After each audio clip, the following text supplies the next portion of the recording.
Health news and views کی head lines ملاحظہ فرمائیں۔ سندھ میں HIV سے متاثرہ 324 بچے جاں بحق۔ سندھ نرسز ایگزامینیشن بورڈ کے زیر اہتمام جنرل نرسنگ 2018-19 سمیت ضمنی امتحانات کا آغاز۔ مذکورہ امتحانات 4 جون سے 10 جون تک جاری رہیں گے۔ پہلے روز Sindh government school of nursing Liaquatabad میں پہلا پرچہ اتوار کے روز پرامن ماحول میں منعقد ہوا۔ اسکول کی پرنسپل نسرین رمضان نے لائیو کو مذکورہ امتحانات کے بارے میں کیا بتایا، آگے چل کر تفصیل میں جانیے۔ خلاف قانون police surgeon doctor Sumaiya Tariq نے کراچی میڈیکو لیگل کو اپنی کرپشن کے چکر میں تباہی کے دہانے پر پہنچا دیا۔ عباسی شہید ہسپتال میں 3 سالہ بچی کو زیادتی کا نشانہ بنا کر قتل کر کے گٹر میں پھینکی جانے والی بچی کی نعش کا پوسٹ مارٹم کرنے کے بعد عباسی کے APS ڈاکٹر شاہد نظام نے فوری وجہ موت کی رپورٹ کے اجرا کے بجائے وجہ موت کو کیمیکل ایگزامینر کی رپورٹ سے مشروط کر دیا، جبکہ بچی کی تصویر اسکرین پر دیکھ کر بچی کے ساتھ ہونے والے زیادتی کے نشانات جسم کے نازک حصوں پر نمایاں ہیں۔ حساس نوعیت کے اس میڈیکو لیگل کیس کی خصوصی رپورٹ سراج الدین امجدی کی رپورٹ میں آگے چل کر ملاحظہ کریں۔ پاکستان میڈیکل ایسوسی ایشن کے تحت فیڈرل بی ایریا میں عوام کو سستا اور معیاری علاج فراہم کرنے کے لیے سینٹرل ہسپتال کا سنگ بنیاد صوبائی وزیر سید ناصر حسین شاہ نے رکھ دیا۔ تقریب میں صوبائی وزیر محنت سعید غنی، PMA کے عہدیداروں ڈاکٹر عبدالغفور شورو، ڈاکٹر قاضی واسق، سینیٹر وقار مہدی، ڈائریکٹر جنرل KDA سید محمد علی شاہ، سابق وفاقی وزیر ڈاکٹر عاصم حسین، وزیر اعلیٰ کے کوآرڈینیٹر شہزاد میمن و دیگر ممتاز شخصیات نے تقریب میں شرکت کی۔ محکمہ صحت سندھ نے کووڈ-19 کے 89 ڈیز کے گریڈ 17 کے 141 ایڈ ہاک ڈاکٹروں کو پیچیدہ امراض کے حامل مریضوں کے علاج معالجے کے لیے مزید 89 ڈیز کے لیے ملازمت میں توسیع دے دی۔ نوٹیفیکیشن کا عکس اسکرین پر ملاحظہ فرمائیں۔ کالج آف فزیشینز اینڈ سرجنز کی اعلیٰ سطحی ٹیم نے نیشنل انسٹی ٹیوٹ آف چائلڈ ہیلتھ کے شعبہ ریڈیولوجی کا دورہ کیا۔ اس موقع پر ٹیم نے انتظامی سربراہ پروفیسر ناصر سلیم صدر سے بریفنگ بھی لی۔ محکمہ صحت سندھ کے ملازمین کا ہیلتھ رسک الاؤنس اور تنخواہوں میں اضافے کے لیے جوائنٹ ایکشن کمیٹی کا احتجاج جاری۔ اب آپ آج کی ہیلتھ نیوز اینڈ ویوز کی تفصیلات ملاحظہ فرمائیں۔ محکمہ صحت سندھ کے مطابق گزشتہ 1 سال کے دوران HIV/AIDS سے متاثرہ 1640 اور 4 سالوں میں 324 بچے جاں بحق ہوئے۔ سندھ نرسز ایگزامینیشنز بورڈ کی کنٹرولر انعم شاد نے کہا ہے کہ بند اسکولوں کی پری رجسٹریشن کا معاملہ سندھ نرسنگ ڈائریکٹوریٹ سے ہے، ہمارا کام امتحان لینا ہے۔ انہوں نے مزید کیا کہا وہ آپ بھی سنیے۔ آج ہمارا ضمنی امتحان کا فرسٹ ڈے تھا اور مارننگ میں ہمارے پاس تقریباً 150 کینڈیڈیٹ تھے، جس میں سے جو ہمارے ڈفرینٹ ڈسپلن تھے۔ انگلش کا پیپر تھا آج، فائنل ایئر کے ہمارے پاس 28 کینڈیڈیٹ تھے اور انگلش سیکنڈ ایئر کے 3 کینڈیڈیٹ تھے اور LHV کے ہمارے پاس 27 کینڈیڈیٹ تھے اور CNA کے ہمارے پاس CNA 1 کے جو تھے وہ 50 کینڈیڈیٹ تھے اور CNA 2 کے 13 کینڈیڈیٹ تھے۔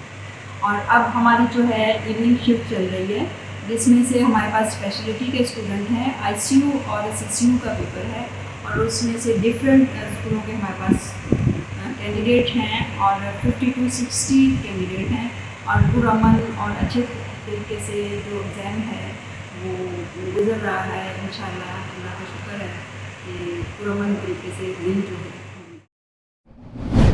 اب آپ عباسی شہید ہسپتال میں 3 سالہ زیادتی کا نشانہ بننے والی بچی اور نرسنگ کے امتحانات میں ہونے والی بے قاعدگیوں کی سراج الدین امجدی کی خصوصی رپورٹ ملاحظہ کریں۔ السلام علیکم ورحمۃ اللہ وبرکاتہ۔ میں ہوں سراج الدین امجدی۔ آج کی خصوصی رپورٹ 3 حصوں پر مشتمل ہے۔ سندھ میں نرسنگ امتحانات، 3 سالہ بچی کی تشدد شدہ عباسی شہید ہسپتال میں نعش کا پوسٹ مارٹم اور سندھ سروسز ہسپتال کے اکاؤنٹنٹ وہاب اللہ یوسفانی کی پراسرار تحقیقات۔ سب سے پہلے نرسنگ تعلیمی بورڈ کی کنٹرولر ارم ارشاد کے مطابق نرسنگ کے حالیہ امتحانات میں ویجیلنس کمیٹی میں سابق کنٹرولر خیر النساء اکبر کو شامل کرنے کی واضح طور پر دو ٹوک تردید کر دی گئی ہے اور کہا گیا ہے کہ بورڈ نے پہلی بار کراچی سمیت صوبے بھر میں کوئی امتحانی مرکز نجی ادارے میں قائم نہیں کیا ہے۔ تاہم لائف کی تحقیقات کے مطابق سندھ گورنمنٹ لیاقت آباد نرسنگ اسکول کے کلینیکل انسٹرکٹر عبد المنان کو ویجیلنس کمیٹی میں شامل کر کے پاس فیل کا رشوت کے عوض دروازہ بھی کھول دیا گیا ہے۔ عبد المنان کراچی اور سندھ بھر میں نجی نرسنگ اسکولوں کی رجسٹریشن، نشستوں میں اضافے سمیت دیگر غیر قانونی کام کرانے کے لیے ایک مستند بروکر کی حیثیت سے پہچانے جاتے ہیں، بلکہ پاکستان نرسنگ مڈ وائفری کونسل کے خلاف قانون کرپٹ ترین رجسٹرار فوزیہ مشتاق سے سندھ میں ان کا ایجنٹ ہونا کوئی انہونی بات نہیں ہے۔ پھر حیرت انگیز طور پر جب وہ آج کل ایکس پاکستان لیو پر بیرون ملک پی ایچ ڈی کی تعلیم حاصل کرنے گئے ہوئے ہیں، اس پس منظر میں ان کا ویجیلنس کمیٹی میں شامل ہونا ایک بہت بڑا سوالیہ نشان ہے، جبکہ کراچی کے 6 مختلف بند نجی اسکولوں کے بچوں کا امتحان میں شریک ہونا فوزیہ مشتاق اور عبد المنان کے مبینہ گھڑ جوڑ کا شاخسانہ بتایا جا رہا ہے۔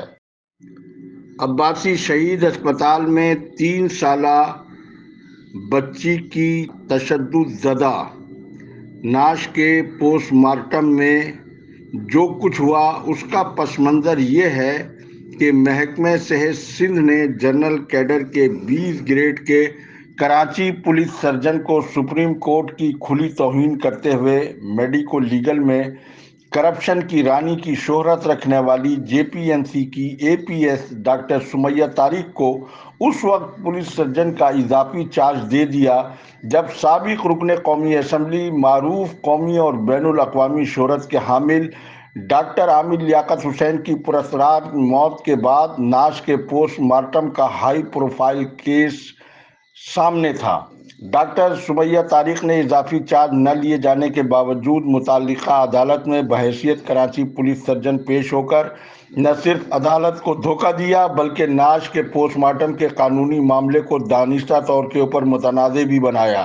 یہ سب کچھ سیکریٹری صحت ذوالفقار علی شاہ نے موجودہ ای پی آئی کے پروجیکٹ ڈائریکٹر ڈاکٹر سکندر علی میمن کی ایما پر کیا، کیونکہ ڈاکٹر سمیہ طارق محکمہ صحت میں ان کی نور نظر ہونے کی شہرت رکھتی ہیں اور ڈاکٹر سکندر میمن اسلامی لبادے میں متاثر شخصیت تو اپنے آپ کو ظاہر کرتے ہیں، لیکن اگر ان کی تمام سرکاری ملازمت کا جائزہ لیا جائے تو وہ ریاستی اور ملکی قوانین سے متصادم ہے، جبکہ شریعت کے امور پر عمل کرنے کے ساتھ ساتھ ریاست کے قوانین پر عمل کرنا بھی اتنا ہی ضروری ہوتا ہے۔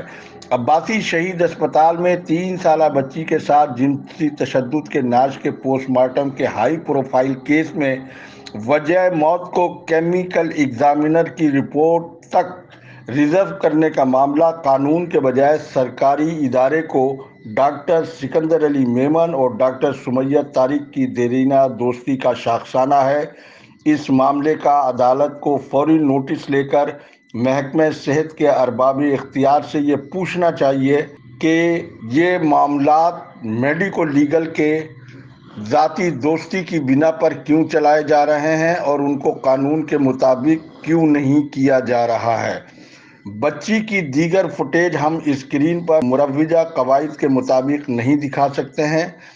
سندھ سروسز ہسپتال کراچی میں خلاف قانون مشکوک اکاؤنٹ اسسٹنٹ وہاب اللہ یوسفانی کے لیے فرمان امروز ہو از وہاب جملہ کہاں سے آیا اور یہ کس کا ہے؟ یہ تحقیقات کس کے حکم پر شروع ہوئی اور اس کا تحریری حکم نامہ کہاں ہے؟